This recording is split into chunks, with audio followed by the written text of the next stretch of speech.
واتاي صاحبيال كسو دوادا عشركنا maanta wuxuu diiradda noo saarayaa waa Horifying dialogue wada sheekaysi waabta waxaa ku sheekaysan doona cali iyo saaxiibkiisa cabdi cali asubud wuxuu leeyahay I was looking for you waxaan ku raadinayay adigu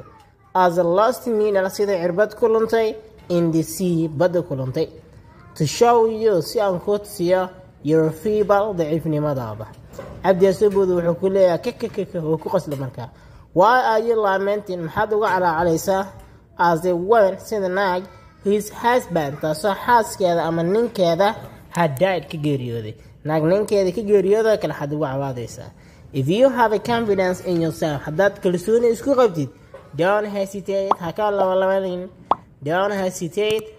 labalabeynin oo hee and release so day what you have waxaan deyso inaa kaloo leweys ma weydiiyaan iska dhaafa inaad dhehda iska daaye xitaa waxaa haysooda saaxib cali asubud wuxuu leeyahay whatever is told wax walbo la sheego you can escape kama baxsan doontid from my hands gacmahayga today maanta wax walbo la sheego gacanteeda kama baxsan doontid since maadaama I learned English anigu aan bartay when you are in your mother's stomach markaad caloosha hooyada ku jirtaan bartaa liiray fadlan haddii aad ka hesho muuqaalka like sidaas la mid ah haddii aad ku cusubtahay janaalkuna subscribe waxaan saarnaa wadadii aan ku tagi lahayn 1K subscribers. That's in it.